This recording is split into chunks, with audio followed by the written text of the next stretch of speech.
দিন যতই যাচ্ছে ততই যেন খোলস ছেড়ে বেরোচ্ছে ইরান। একটা সময় প্রায় নিয়মিতই দেশটির বিভিন্ন লক্ষ্যবস্তুতে হামলা চালাতো ইসরায়েল। তখন নিন্দা জানানো ছাড়া পাল্টা কোনো ব্যবস্থা নিতে দেখা যেত না তেহরানকে। কিন্তু সময় পাল্টেছে, দেশটির সমর ভাণ্ডারে যুক্ত হয়েছে অত্যাধুনিক সব ড্রোন এবং ক্ষেপণাস্ত্র, যার অধিকাংশই নিজস্ব প্রযুক্তির। তবে ঘনিষ্ঠ মিত্র রাশিয়ার দেয়া আকাশ প্রতিরক্ষা ব্যবস্থা যেন রীতিমতো অপ্রতিদ্বন্দ্বী করে তুলেছে খামেনির দেশকে। বলা হচ্ছে এর উপর ভরসা করেই সরাসরি ইসরায়েলি ভূখণ্ডে হামলা চালায় দেশটির সেনাবাহিনী, যা নাড়িয়ে দেয় ইসরায়েল ও পশ্চিমা বিশ্বকে। এমন পরিস্থিতিতে বিশ্লেষকরা বলছেন, ইরান রাশিয়া এই সুসম্পর্কের জেরে চড়া মূল্য দিতে হতে পারে নেতানিয়াহুর দেশকে।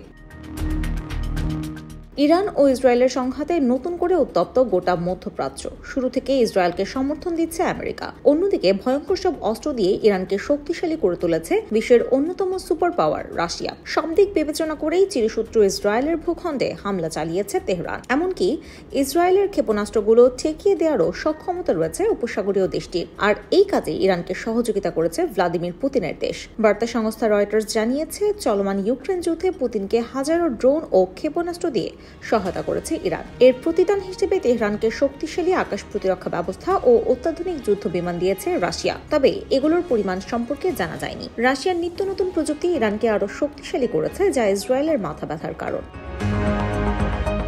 এরই মধ্যে রাশিয়ার কাছ থেকে S-300 আকাশ প্রতিরক্ষা ব্যবস্থা পেয়েছে ইরান। এখন S-400 নিতেও উৎসাহী দেশটি। কিন্তু রাশিয়া এগুলো তেহরানকে দিয়েছে কিনা তা স্পষ্ট নয়। তবে গোয়েন্দা কর্মকর্তারা মনে করেন, সরাসরি S-100 না দিলেও এর নকশা বা প্রযুক্তি তেহরানের কাছে হস্তান্তর করা হতে পারে। কারণ চলতি মাসের শুরুর দিকেই ইরানের 17 সদস্যের একটি দল রাশিয়ার সমরাস্ত্র ভাণ্ডার ঘুরে এসেছে।